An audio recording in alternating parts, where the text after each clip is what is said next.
Kemarin kan kita sudah membahas dan menarik kesimpulan bahwa moral tanpa sang pencipta itu akan merugikan manusia sendiri. Namun kita masih memiliki kendala, yaitu bagaimana cara membuktikan bahwa orang-orang suci, yaitu nabi, rasul, resi, dan lain sebagainya, itu benar-benar mendapatkan inspirasi atau wangsit dari sang pencipta alam semesta. Kenapa ajaran dari suatu agama bisa bertolak belakang dengan ajaran agama yang lain? Lebih jauh lagi, kenapa agama yang sama itu bisa berpecah belah satu sama lain? Apakah sang pencipta alam semesta memberikan petunjuk yang nggak jelas? Atau ajaran dari agama-agama tadi itu salah semua ya? Atau bertuhan tanpa beragama saja ya? Assalamualaikum warahmatullahi wabarakatuh. Salam kenal di channel Ro'yu Mas Eri, yaitu channel yang berisi ro'yun atau opini saya tentang suatu hal. Langsung aja ya, kalau misalkan kita bertuhan tanpa beragama, berarti kan cara kita menyembah atau berdoa sama Tuhan, itu kan semampu kita kan ya. Dan untuk menyelesaikan persoalan sehari-hari, kita kan berpikir sendiri atau berdiskusi dengan sesama manusia kan ya. Pertanyaannya, terus buat apa bertuhan? Apakah cuman untuk ketenangan atau relaksasi? Kalau cuman relaksasi atau rehat dari masalah, bukankah diskotik-diskotik atau hiburan-hiburan lain juga memberikan relaksasi dari masalah? Dan ujung-ujungnya permasalahan hidup yang menyelesaikan kita sendiri toh. Dan kalau tekanan hidupnya terlalu berat, maka bisa berdampak pada bunuh diri nggak? Dan kalau bisa berdampak pada bunuh diri, apa nggak bertolak belakang sama motif evolusi, yaitu mempertahankan hidup dan keamanannya? Jika bertentangan, terus bertuhan tanpa beragama itu fungsinya apa? Saya belum nemu penjelasan yang masuk akal. Sampaikan pendapat kalian di kolom komentar ya guys. Maka solusi yang mungkin adalah kita bertapa sendiri sambil melakukan perenungan terhadap perjalanan hidup kita. Siapa tahu toh nanti tiba-tiba kita dapat wangsit dari sang pencipta alam semesta. Atau kita pelajari semua agama yang ada ya. Atau kita lakukan semuanya aja. Ya belajar semua agama, ya belajar sains. Tapi kan agama yang ada di dunia ini jumlahnya ada 4.000-an. Dan sains kesimpulannya juga nggak pernah final. Kalau untuk ulama, ya sedikit lebih enak lah. Mereka kan berkecimpung di dunia itu sudah lama, terus mereka juga dibayar untuk mendalami hal tersebut. Kalau kita yang bukan ulama gimana? Sedangkan hidup harus terus berjalan. Kita harus sekolah, harus kuliah, atau kita bekerja untuk menyambung hidup. Tapi uniknya kita juga masih terus mencari tahu, untuk apa kita bertahan hidup? Toh ujung-ujungnya ya mati juga kok. Dan matinya kan kadang-kadang nggak ketebak juga ya. Entah mungkin kecelakaan, atau mungkin ada bencana alam, dan lain sebagainya. Ya, begitulah. Hidup kadang muter-muter, kayak omongannya para politisi. Tapi seperti yang telah kita bahas di video-video sebelumnya, bahwa kita masih punya alat yang powerful untuk memecahkan persoalan yang ada dalam kehidupan kita sehari-hari, yaitu metode ilmiah. Kenapa nggak kita pakai aja metode ilmiah tadi untuk mempelajari pondasi-pondasi penting dari agama-agama yang ada? Kan bisa lebih menghemat waktu toh. Dan rumusan masalah yang harus kita pecahkan adalah gimana cara mengonfirmasi bahwa ajaran yang dibawa oleh nabi, rasul, resi, dan lain sebagainya itu bukan hanya halusinasi atau delusi. Seperti biasanya, untuk memahami hal tersebut, maka kita harus ngerti dulu apa itu halusinasi, apa itu delusi. Halusinasi adalah terjadinya persepsi dalam kondisi sadar tanpa adanya rangsang nyata terhadap indera. Jadi kalau misal tiba-tiba kalian terasa kayak mendengarkan sesuatu, padahal nggak ada yang ngomong, nggak ada sumber suara, nah itu berarti halusinasi. Sedangkan delusi adalah suatu keyakinan yang dipegang secara kuat namun tidak akurat, yang terus ada walaupun bukti menunjukkan hal tersebut tidak memiliki dasar dalam realitas.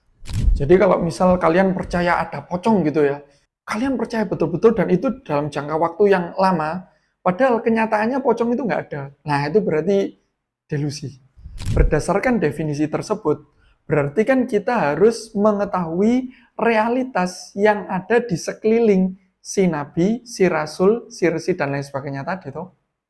Kalau orangnya masih hidup sekarang, kita bisa dengan mudah menganalisisnya menggunakan metode ilmiah.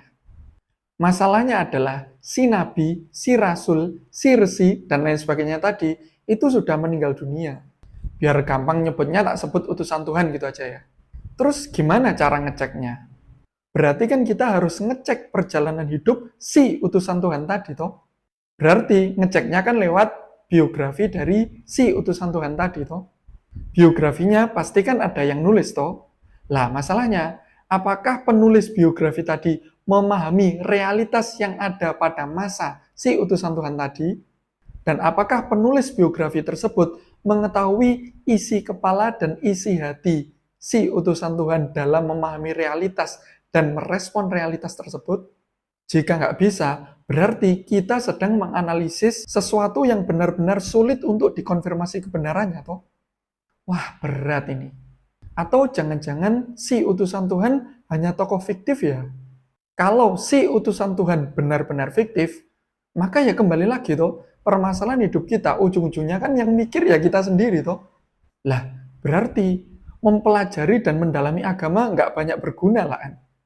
Lawang ujung-ujungnya tokoh yang diceritakan adalah tokoh fiktif. Berarti kan buatan manusia sendiri toh.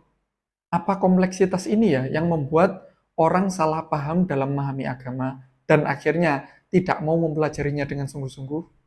Berarti kita di persimpangan jalan.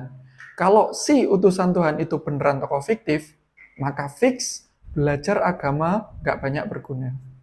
Tapi kalau si utusan Tuhan itu nyata, maka belajar agama adalah satu-satunya pondasi penting yang kuat yang bisa memecahkan persoalan manusia. Berarti untuk menjawab rumusan masalah kita tadi, kita harus mempelajari sejarah, guys. Aduh, pasti membosankan. Oke lah, saya mau hangout dulu. Bye. Oke, hati-hati guys. Mati sewaktu-waktu. Kita nggak tahu kapan kita mati. Hus, jangan ngomong kayak gitu, nggak baik.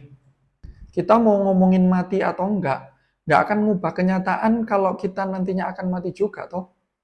Dengan terpaksa kita belajar sejarah. Namun ada masalah rumit yang kita hadapi. Saya tiba-tiba ingat pas tahun 2011, waktu jalan-jalan di trotoar sendiri, waktu itu jalanan sepi ya, yang ada cuman kendaraan yang berlalu lalang.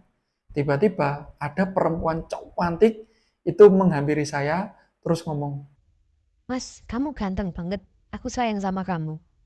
ya salah, saya kan keren, jadi pasti banyak cewek cantik yang naksir sama saya. Tapi gimana cara kalian membuktikan kebenaran atau ketidakbenaran apa yang saya sampaikan tadi? Kan nggak ada saksi, nggak ada bukti arkeologis, nggak ada bukti rekaman CCTV, nggak ada manuskrip, anjay. Kan bisa aja hal itu beneran terjadi dan bisa juga hal tersebut nggak beneran terjadi toh. Terus gimana cara kalian merespon informasi semacam itu? Mungkin ada di antara kalian yang akan bilang gini, terserah mau kejadian itu nyata atau enggak, toh nggak banyak berguna dalam hidup saya kok. Nah, itu ada poin penting yang harus digarisbawahi. Pertama, ada kejadian yang nyaris nggak bisa dibuktikan, tapi itu nyata. Maka dalam merespon hal tersebut, kita harus mengukur dulu. Kalau kita membuktikannya nyata atau tidak, itu berguna buat hidup kita atau enggak.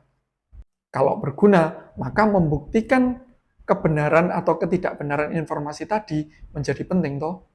Wah, berarti memahami kejadian di masa lalu itu bisa jadi penting dong. Bukan bisa jadi, tapi pasti penting. Makanya ada cabang ilmu namanya sejarah. Kalau nggak penting, nggak akan dijadikan cabang ilmu dan nggak akan dirumuskan metode ilmiahnya. Jadi ilmu sejarah itu dibuat agar kita tidak mengulang kebodohan-kebodohan yang pernah terjadi di masa lalu, guys. Terus gimana cara ilmiah untuk memahami kejadian-kejadian di masa lalu yang pembuktiannya sulit itu tadi? Tentu di konten-konten berikutnya ya guys. Assalamualaikum warahmatullahi wabarakatuh.